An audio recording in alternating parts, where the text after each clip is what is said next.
Hello everyone and welcome back to the channel. Tonight I will be reading some more Reddit stories to help you relax, fall asleep, or just to unwind too. I hope you enjoy. My bio dad, M62, is getting married to his girlfriend, F48, in about 6 months. And every time I learn something new about this wedding, I dread it even more. Additionally, the financial implications of this wedding are starting to really stack up. Official wedding invitations came out today, but I have known details about the wedding for 3 weeks now. For starters, the wedding is a destination wedding and happens on a Tuesday. The plan is for close family to all stay in a large Airbnb for 3 days starting Sunday. For those 3 nights, it is about $500 per couple. My fiancé and I are very tall people, and the majority of the beds in this Airbnb are twin beds. It is not confirmed, but since I am not comfortable sharing a room with another couple, my fiancé and I may end up spending more for a private room. The thing is, I can get a decent hotel room for way cheaper, but the expectation is that we stay in this Airbnb. The wedding is themed and requires both myself and my fiancé to purchase specialty outfits to match the theme of the wedding. The theme is very specific, and the type of costumes we would be expected to wear is not something that I have. My dad's girlfriend is sending me links to custom costumes from Etsy that are over $900. My bio dad and his fiancée are not doing a traditional reception. The reception is being held at a restaurant, and they are going to provide a single champagne toast, but guests are required to pay for themselves if they want to eat. For their registry, they are asking for cash for their honeymoon. For 6 months' notice, this wedding is already extremely expensive for me and my fiancée to attend. I know traditionally the guideline for a wedding gift is whatever the cost of your plate is, so since we are not being fed, would it be okay to not give a gift? My Oma passed away very suddenly in January. She was my father's mother, and he passed away during my childhood. Other than her, that side of the family stopped talking with my mother, me and my youngest brother, after my father died. Context is important. I have a half-brother and a step-brother, both older, who are also my fathers. When I was 16, because they lived several towns away, I actually hitchhike out there to go see them and spend the night with them. It was so awkward and I felt so unwanted there that I didn't end up spending the night. I managed to get a ride back home and we took a photo of the 3 of us. That's the last time I saw them well over a decade ago. When she passed away, he asked my mother to call him. She flat out refused, wanting nothing to do with it, and I guess I foolishly made the mistake of calling him. The conversation was awkward. He told me that he still talks with his biological mother. I told him that her, or one of us, could reach out with the service details, but he should ask. I alone don't get told when the services are until the day before. The whole time I'm texting the side of my family telling them I really want to be involved with things. That's a whole other can of worms though. It's a 2-day service and he's there neither days. He doesn't reach out until almost a week later asking when things are. I'd let him know that her service has already happened. He reasonably goes off. He says a lot of nasty things. I asked him if he once again still talks to his mother. He says yes. I talk to her. He says yes. He still has a good relationship with her. I asked why she didn't tell him then. This also was posted by several family members online. I have since confirmed he does have social media, and he does use the platforms. I let him know. Twice, that he can still come with us to help clean her house. I let him know the date and the time range. We'd be getting there around noon and we'd be there pretty much the whole day and night. A week later, he once again messages me yelling at me saying I can't believe you guys cleaned at her house. He insists that I didn't tell him the dates and times. I literally resent him the text messages. He wants the numbers of family members I don't even talk to. I basically told him to give me his address. I will send him some of her stuff in the mail, and then I never want to speak to him again. He gives me his address in between, telling me how much he wishes bad things on my family. To start, I needed to escape from living with my dad and sister many years ago. I moved in with my boyfriend, now husband, in college 10 years ago. They're irresponsible, siphon money, and don't take care of anything. My sister is a narcissist and I have been in therapy for years. I had a baby recently and I'm writing this post on 3 hours of sleep. I'm exhausted and burned out. I'm a working mum, my husband works too, and we're still in survival mode. Their neighbour's house caught fire and burned to the ground. My dad and sister's home was close. The siding melted, windows cracked, blinds melted. Inside smells like smoke. No one was hurt. My dad and sister still have their belongings. Utilities are off and insurance companies are looking into everything. No clue how long this will take or what is going to happen. However, my dad has tons of medical problems and equipment and would need to stay on the main floor. There is nowhere for him to stay aside from the living room, our only common area, and this is where the baby spends most days. Baby is at an age where he will grab and chew on anything, including small parts for medical supplies. My dad would need to use the bathroom on the main floor. He's not careful when he goes, to put it politely. He refuses to clean and has been extremely disorganized since I was born. Medically, it's different now. I can't fault him for not being able to complete everyday tasks.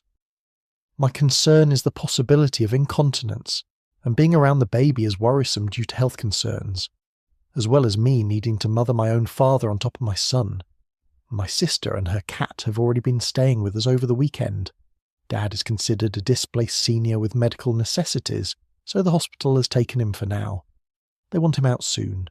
My husband has a mild cat allergy, so we can't keep the cat in the house for long. My sister is disrespectful and rude. I'm used to ignoring her, but my husband is livid. She watched us put away groceries. I had to ask her to help with dishes after she ate a meal that I cooked, and she brought over my dad's dirty laundry and didn't do it because she went to an activity for fun. My husband is currently doing it while I'm at work, and I have to run it to my dad tonight in the hospital. She talks and talks without ever stopping. She's selfish and doesn't think about anyone except herself. My husband put his foot down, and I agreed. We spoke with my sister and gave her a 2-week max that she could stay. She started to cry. This gives her plenty of time to work with the landlord, they rent, and the insurance to be placed into temporary housing. I feel very, very guilty though. Been working on not people-pleasing, but I feel like this is different. But I can't do this. I'm already at the end of my rope. I need to put my son first. I can't do more than this. 2 weeks is even difficult. A co-worker brought in, a few days ago, a bag of kimchi. It is not homemade, as it is stored in the bag it is sold in, one that my co-worker has then closed with a little claw clip thingy. You know, those things they sell at IKEA? It will be relevant as well, it is not hermetic at all. Now, to preface, I have nothing against cultural foods, because this is what I've been getting in terms of criticism, and I absolutely love Korean food, kimchi included. The issue is that godforsaken kimchi bag has been in the fridge for about a week, and the fridge now reeks of kimchi. Normally an issue I can deal with, except now the taste has started to get into other food stored there, if you know what I mean. I have a couple Kiwis in there, who now vaguely taste like kimchi. Same for my sandwiches and my cold brew that I make. Worst of all, it's gotten into the fancy butter that I like to keep there. Hence, I put a post-it note on the fridge. Can the person who brought in the kimchi eat it, throw it, store it better, as it is now causing odour and taste problems for other items in the fridge? Thank you. I tried to be straightforward and neutral, describing a problem so it could be fixed. I've now been accused of being culturally insensitive, disrespecting my co-worker's origins, and making her feel bad / put on the spot. She is Korean, but I never assumed she was the one who had brought the kimchi in and never targeted her directly. Again, I had truly no bad intentions behind it. A few years ago we had a similar issue with a very stinky cheese. The office is in France. Someone put up a similar post-it and it was swiftly dealt with, no issues. I think I am not the arsehole, but some people in the office are saying I should apologise to her and that I was in the wrong. To contextualise, this was some time ago and I just still can't get it off my chest. I was in high school at the time, my 16F was very sensitive. I truly believed that my value comes from my work or grades. During this time, I met a boy, 17M, that soon became my friend after no one wanted to talk to him, and I took the initiative to try to get to know him. We were very close friends. The first months were nice. He would say that I was very good at my studies, and that I really dedicated myself to it. He was also a high achiever, so I was very happy that someone else noticed my dedication in a positive light. People would make fun of me for dedicating so much time to my studies, but after 6 months or so I noticed that he changed. When I'd make a small mistake of interpretation, he'd say, "You're too smart to be doing these mistakes." And I naively believed that. Some mistakes I made during tests were quite dumb in my own belief. I didn't realise the mean implications those words had.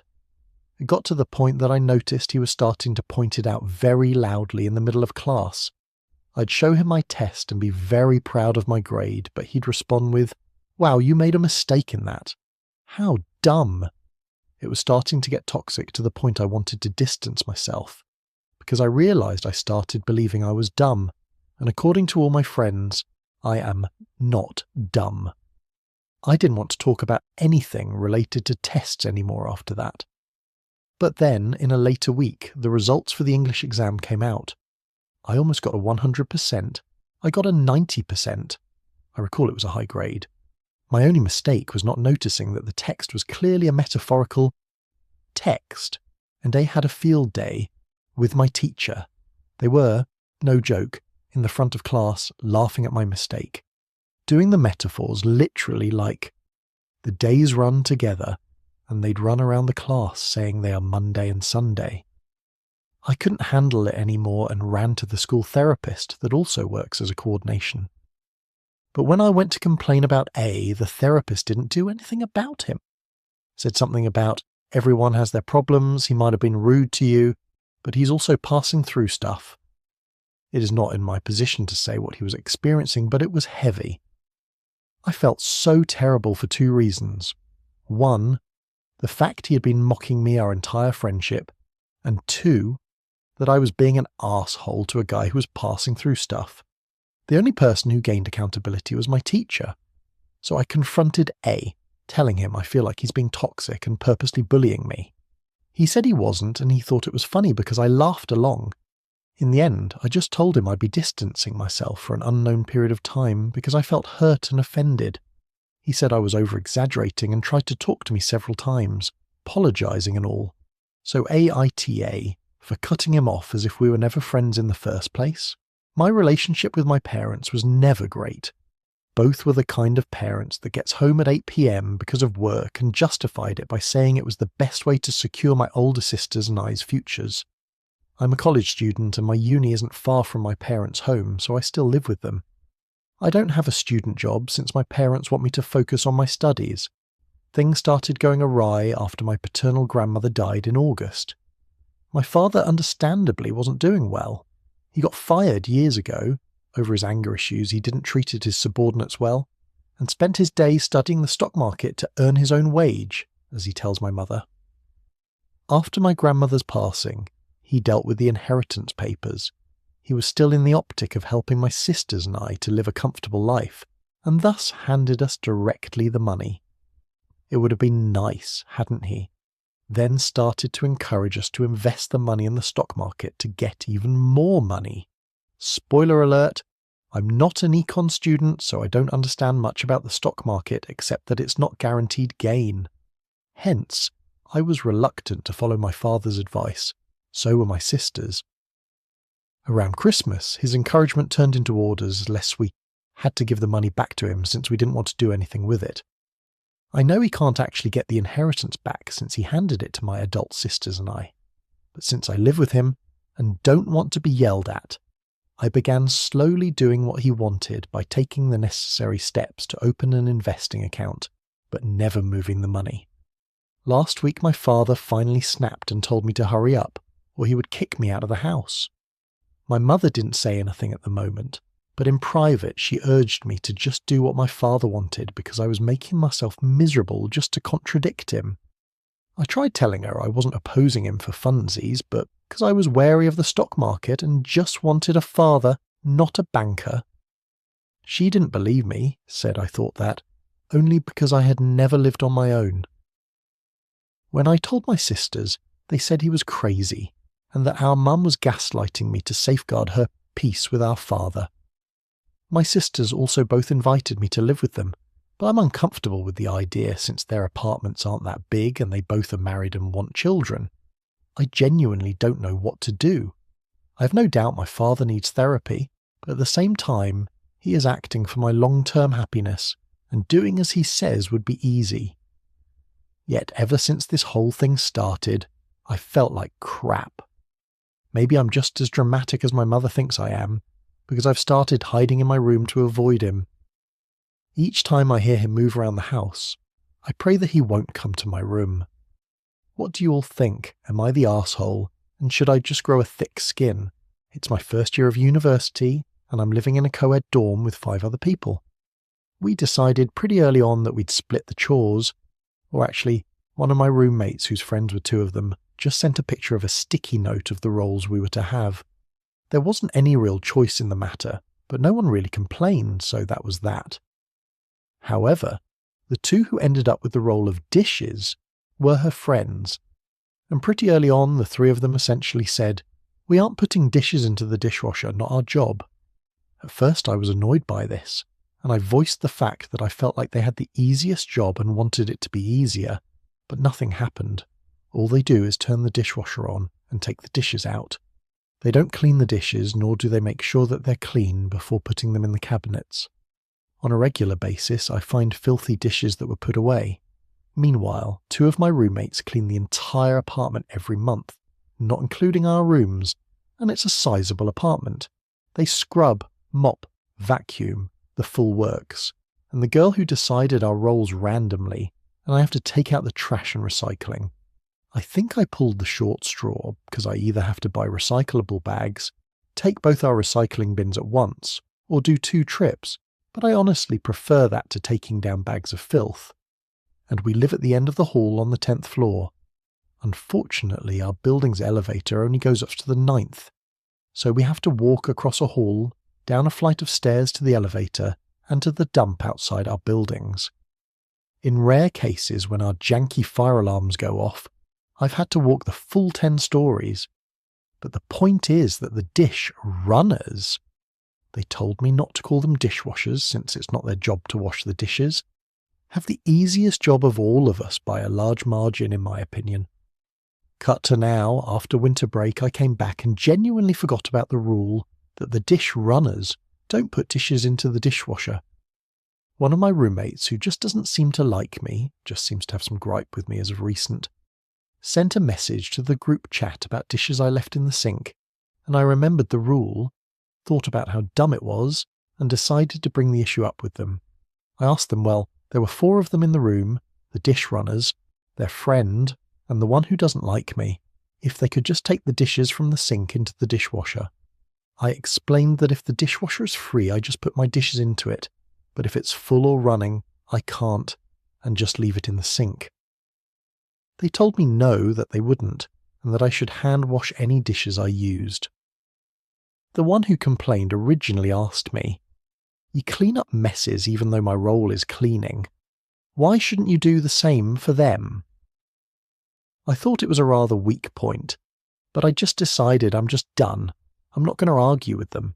Just for a bit of context, Artie, 19NB, currently live in a shared house with 5 friends, all 19 to 21. We each have our own room, but there's a kitchen/living room as common spaces. Recently, one of my friends, L, 19F, has started seeing this guy. I'll call R, 21M. They've been official for about a week now, but R has been round almost every day of the week. R seems like a nice enough guy, but he's quite quiet and tends to just stand around awkwardly whenever we're all together. 2 days ago, R was round at our house hanging out with L, and which point L decided to go out to a social event hosted by a theatre group at around 8 p.m, with L saying she'd be back by midnight if not later. R was subsequently left in our house with me and a few others and spent most of his time standing around in our kitchen watching YouTube videos, so loud we could hear them from 2 floors up, or sitting on L's bed doing college work. He intended to stay until L arrived home in 4 hours, at which point I assume he'd have spent the night with L. Pretty much everyone in the house was weirded out by this. We've met R maybe 4 or so times before, and he's now left in our house for several hours. R lives within walking distance to our house, 5 to 10 minutes, so there's no reason why he can't walk home. A few of my friends then asked me to tell him to leave, which I did, and he obliged. I then received a very passive-aggressive text from L about me asking him to leave. I hope that you enjoyed these stories tonight. If you have any ideas, please leave them in the comments. Don't forget to like, comment and subscribe, and I will see you all in the next video.